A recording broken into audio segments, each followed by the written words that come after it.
Hey everybody, welcome back to Expedition U. Jason Franklin here. And as we do every week, talking about what you're investing in yourself, mentally, spiritually, emotionally. We talk about all the time just investing in monetary items, real estate, portfolios, but actually what gets us there? Where did we come from? Where are we going? More importantly, who did we invest in along the way and who has reinvested in us? I have my good friend here today. Sir, why don't you go ahead, Ron, and introduce yourself and tell us where you're at, what you're doing. Hey, Jason, great to be here today. I'm Ron Nussbaum. I'm currently in Michigan. I'm working on getting Oh, too myself. cold up there. What was that? Too cold up there. Oh, it definitely is way too cold up here. So that's why me and the family are embarking on a trek down to Florida, and we are going to be relocating down there in the South Beach area. Nice. So that's the big and exciting that we have going on right now is we're going to go on this great endeavor. I'm going to take myself, my wife. I have a 4-year-old son, and my mother-in-law is also going to come on the journey with us as well. Lots of exciting times. So Russ, we obviously met through our mutual friend Jared Yellen, 10X Incubator, Project 10K. Our listeners have heard tidbits as we get closer to the technology company that I'm launching, but I, through our different connections, had the opportunity to learn a little bit about what you're working on. And if you wouldn't mind, before we dive into that 100%, give us the 2-minute elevator pitch on who is Ron, where you're from, what are you doing, what are you focusing on? So what we're doing with Nuttnest is we're completely changing how contractors and homeowners communicate to each other. We've completely deconstructed that and reimagined what each one of those pain points looks like. I know if you talk to anybody what their last contractor experience was like, we always hear the same thing. And after 11 years of being in the construction industry and hearing, hey, I love the work, I love everything you guys are doing, but the communication sucked. It was lackluster at best. We have figured out a way that we can change that and turn that around and make that a memorable experience and actually increase the bottom line for contractors instead of having to spend 35% of their time on useless tasks of running around. We're going to create lifelong customers by giving the homeowner the control of their communication. And we're going to work kind of as air traffic controllers for the contractors and home service providers and direct their customers where they need to go for that communication every time. That's amazing, Ron. And the biggest ideas are the ones that nobody realized that they needed, right? They call it the better mousetrap, but even when you're inventing a better mousetrap, there was already a mousetrap, right? Yeah. But I mean, so as a real estate investor, as a real estate office owner, I'm flipping 5 properties right now myself through Happy House Buyers. I had an extra 10 minutes, so we opened another company. So we got like 5 different companies going. We got a bunch of different stuff going on, but we've got 5 properties we're working on right now. And man, I tell you what, contractors live up to their reputation. Yeah. Unfortunately, that's the bottom line in the industry. It's the communication and transparency is a major elephant in the room that people don't really want to talk about, but it needs to be addressed. Customers are begging for this to be fixed, whether it's home flippers or you're just typical mom and dad that own a house that want to have a better relationship with the people that work on their roof or their HVAC or their siding or anything like that. Well, the thing I love about that idea, I mean, obviously for the last 24, 36 months, real estate's been on everybody's mind, right? I mean, because I think I read somewhere that like the top 3 the top 3 businesses, during peak COVID were divorce, remodels, and purchases, right? It's like, I really like you, let's upgrade. I really don't like you anymore, let's stop. Or, hey, let's fix what we've got, right? I mean, so, but again, having gone through a number of remodels, full gut jobs, lipstick remodels, you run into those pressure points, those pain points. And, Mhm. you know, and I think we have a lot of commonalities between my business and yours in that the lack of communication. And Yeah. go ahead. Oh, you know, and when you're doing these flips, so you're having that interaction with those contractors, one of the main problems we run into is the person that comes out and gets everything up and going. Once he leaves and you give that deposit check to that person, 95% of your questions after that, he is not the point of contact and the person you need to talk to. Like, what happened to Mike? Well, and unfortunately, Mike he's gone. He's not the guy anymore, and that's the only number that you have. So you're either stuck trying to get a hold of Mike, who's now moved on to the next customer, which that's his job. It's his job to go out and bring customers into that ecosystem at the business. So it's either reaching out to him, and he's busy, so he doesn't get back to you, or reaching out to the office, and the people at the office, the receptionists or the schedulers there, are not the people that are going to be answering your questions about what's happening out in the field, or what am I doing with this, or what does that look like. So we're going to direct that traffic, I like to say, to the right person every time on every project, and that is our mission. So Ron, in that regard, so I mean, and I'm listening to your description there, and those are your bigger players, right? So I'm in Houston, fourth largest city in the nation, and we've got contractors anywhere from I do drywall to what you're talking about. They got field reps, they've got call centers, they've got the whole thing, right? So what about your, and correct me if I'm wrong, because I'm making a relatively large assumption here, but the average contractor is like a dude with like a couple of trades, right? Yeah. So the dude with a couple of trades, that's not all ideal customer. Okay. That we're looking for somebody that, you know, is doing over a couple $1 million in revenue and has been able to start to grow this. Okay. Because that's when you start to lose that touch. Sure. That individual touch. You're no longer just the guy that deals with everything. We're looking more at, all customers are going to be those bigger home service providers, renovators. So plumbing, electrical, HVAC, windows, siding, roofers, foundation repair, anything like that where you have multiple touches with customers and you're doing enough value that there's more than just yourself working in the company anymore. So Ron, let me take a left turn here. So obviously you're what I would probably describe as a serial entrepreneur. Is that an accurate statement? Yeah and no. It's, you know, I've had enough endeavors of my own, but also, I mean, I spent 11 years working at the same company here in Michigan, doing what I do after I got in the Marine Corps. So I kind of, I stay busy. Let me put it that way. So, okay. So, I mean, even more so though, then, I mean, so like me, you know, I did the corporate thing, I had the jobs, and then I opened a business, and then I opened another business, and now I've got like 3 or 4 businesses, and, you know, and it's all well and good. It's not the cakewalk people think it is, obviously. But where is it in I would love to hear just your take, you know, is it in personality? Is it in upbringing? Is it in having that one influential person that fed into you? Or is it having the right spouse where you come home and you're like, hey babe, I want to make like a hard left and like go open a technology company? She's like, Ron, you're like, that's not what you do. You know, I mean, so where does that come from for you? What is that look like for you? So, I mean, I do have an amazing wife that I say, you know, the hardest job in the world is dealing with Ron Nussbaum, and, you know, the angers that he can go in, because it can get crazy. Just like you said, let's take a left turn and start a tech company. But, you know, I was raised in the Amway business, and I don't know how many people know what the Amway business is, but it's a big business. So my parents built that. I was on the road. So how old are you, Ron? What was that? How old are you?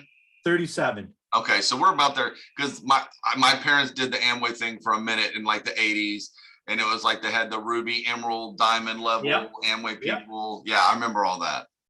Yeah, so I was raised in that. Like that's what my parents did.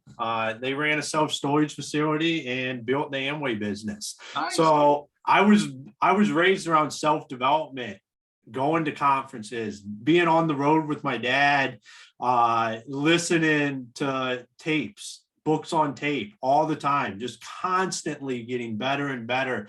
And at 16, 17 years old in a hotel conference center showing the plan. So always having that drive and knowing that the dream is out there and you can chase the dream. I think that sets me apart from a lot of people, because a lot of people don't understand that the dream is a reality. If you can dream it, you can go get it, and you got to be willing to go get it. But first, you have to be able to picture it in your own mind and understand that it is possible. So I think a lot of my drive and just willingness to just go get it and just do the work and grind it out comes from that. I'd say a lot of it has to do with my personality too. I'm an A-type personality that, let's take charge and drive the reins and go where we need to go. I love that you talk about dreams. I had a conversation with my wife, and a lot of my opinions are not necessarily appreciated by the masses, because I'm not exactly politically correct. Matter of fact, when I started doing our podcast, about episode 6, I had to cut back on the cussing because my mother called me. She's like, "I love your podcast, but you've got a potty mouth." But I love dreams and I love talking about dreams. And my wife and I were discussing this the other day, and it really kind of threw her back. I said, I love dreams. I hate hope. Right? Because dreams are actionable. Hope is like sitting back and hoping and expecting someone else to make your dream, right? Yep. And so I love the fact that, you kind of, me launching a technology company, Jared talks all the time. He says, I'm a non-tech founder, right? Well, I'm a non-tech and I came up with a great idea and then happened to trip into someone that knew how to make tech, and then for you to be in construction for 11 years and then go open this, but then also the ability to recognize and see a problem that everyone else just deals with. Yeah, that's what contractors do, or yeah, they're hard to get a hold of. It's, go with it. It is what it is, right? I literally had a contractor tell me that one time. We were building out a commercial space. It was supposed to be like a 3x5 window. He put in like a 4x4. We're like, bro, this is the wrong window. He's like, it is what it is. I was like, and you're fired. Yeah.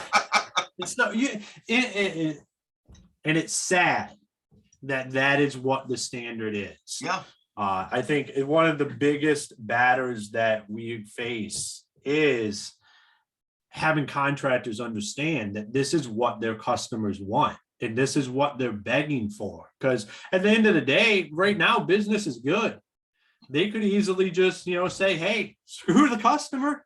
Yeah, I'm doing awesome. I don't need to make them any more happier than what they are, whether they're happy or not. But my goal is to just change that in general in the construction industry and just kind of flip that around, not just through Nuttnest, but just by talking about it and making this a known thing that, hey, your customers want a better relationship and better communication. And we can create lifelong customers that become a referral base that's nonstop. And you don't even have to do any marketing at that point in time. Or, or what would it be like to not have to worry about what does your customer worrying about right now, or showing up to the job site knowing that somebody's going to be angry about something just because that's how it is. And then your answer as the contractor is, well, it is what it is. And you're not trying to fix it at all. So you're having a bad customer experience for your customer, but you're just having a bad life and business experience as being the contractor and business owner because you accept that as the status quo. No, you're exactly right. It's funny, and I don't know how things are up in Michigan. I mean, pretty much nationally, but most people are aware back in, I think it was 2017, 2018, we had this big flood down here, Hurricane Harvey. I mean, it decimated Houston. And we still haven't caught up because, this contractors, and even now, so anytime in the last 4 years when I've got a client, they're like, hey, we're looking for a contractor, and I'll give them all like, hey, here's 2 or 3 guys that I trust, that I know, that I can use, but it's going to be a few weeks, right? And they're like, well, I called this guy, and I'm like, when is he available? He said he can start Friday. I was like, don't hire him. I would agree with that. Like if they're like, I can be there tomorrow, I'm like, red flags, right? But I think what I'm hearing is that it's kind of like, really what you're focusing on is, first of all, I think this is a huge scaling tool, right? Because if absolutely. I can properly, not only am I increasing the customer experience, but really what I'm doing on top of that is I'm getting a better customer that's going to give me more referrals, but I'll have time for those referrals because I'm spending less time trying to do all these pieces where now I've got a service that can handle and really narrow all that down into one singular platform. Yes, and correct. And also your people, your employees, they can do what they're there to do instead of running around directing traffic themselves. I like to say, we're going to completely eliminate the sticky note, because every contractor you get in their trucks, their vans, their whatever they're using, or at their office, there's sticky notes everywhere. And that's where that ball gets dropped. Because John calls in, it gets written down on a sticky note, stuck up on the computer, and no one ever gets back with John because Bill goes walking over across the room to go tell somebody, hey, you need to get a hold of John. He stops and gets coffee. That sticky note stays there. Yep. And all that ended up happening was John got a coffee, and now Bill is aggravated, and the ball has been dropped, and now John wasted his time. That sounds like a very, very specific analogy. I almost feel like that's happened. I think that has happened everywhere. I know that has happened. I spent, all my time. I have spent I've been in about every seat you can possibly sit in at a residential construction company. And I have felt the pain from being the foreman on the job site, to being the operations production manager, to being a sales rep out there. I have felt the pain from the customers and how they feel at any level you possibly can in an organization. And then also as a homeowner dealing with contractors, I have felt that same pain. So I can speak to this from just about any angle you possibly could, just because of what I've done. The other thing that I think is really interesting, and I won't spend much time on this, is that there's actually, and we should off camera have a deeper conversation, there's actually huge correlations between the technology launch that we're doing, Rift LLC, and what you're doing, because really what we're focusing to do is in the residential real estate market, we're going to organically bring buyers and sellers together to increase transparency, clarity of the process, and full open communication between buyers and sellers. And so it's a very, very same mission, and not only that, but at the same time, we're reducing costs because we're relegating the third parties back into a transactional position and allowing buyers and sellers to really understand exactly where they're at all times. And I think that's exactly what you're doing here. And so I applaud you for that. Yeah, absolutely. Because what you just said about transparency and open lines of communication and just understanding, like if you start providing that, if your customers have that, doesn't matter what industry you're in, if you can start to have some of that for your customers, they will be happy. Because most people, 90% of people understand stuff happens. Stuff doesn't get finished on time. As long as you tell me. Yeah. And as long as you have that open dialogue to begin with. Because if stuff just keeps happening and there's no communication at all, other than, it's going to be another 2 weeks and another $5,000 every time. And there's no dialogue there at all at any point in time in the transaction. That's where the problems start. So it's Ron, it's fascinating to me that with the worldwide universal technology communications that we have, I think we actually communicated better with beepers.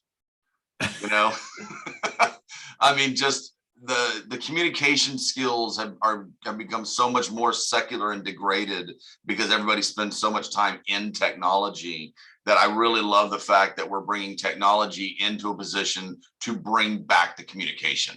Yeah, because one of the problems in the construction industry is they haven't wanted to move towards technology. There has been this just the void to say, no, we're just going to continue doing it how we've done it because it's worked for lots of years. And headed into 2022, it's one of the biggest trends in the construction industry is to move towards technology and have more of it. And I think that has a lot to do with just second generation, younger general contractors coming in, people that want to utilize it to become more efficient. But at the same time, all we have seen is technology built to benefit one party, and that's the contractor, nobody else. Everything that's out there to market is designed to increase the contractor's bottom line, period, and that's it, to do nothing else. Everything that's out there that's customer facing for the contractor is lackluster at best, and it is an add-on that was an afterthought. Sure. So what we're doing is we're going to come to market with that. That is what we have a problem to solve, and we're going to solve that problem. Oh, that's awesome, Ron. Sounds like you guys are well on your way. So, where can people reach out to you if they wanted to know more about it? Are you guys in a fundraising round? Are you guys already funded? Or are you guys just getting started on concept? How can they find out more? Yeah, so we're in the process of raising a pre-seed round right now, and we're also in the process of pre-selling. So you can find me on LinkedIn. That's probably one of the best ways to reach out and message me on there. Just Ron Nussbaum right on there. You can't miss me. It's the one with the we're helping 5 million contractors. I mean, that's all moonshot. We're going to completely reimagine what the communication piece looks like for them. Nice. Excellent. Well, Ron, hey, I really appreciate you taking the time. Thank you seriously for taking the time to talk to us about this.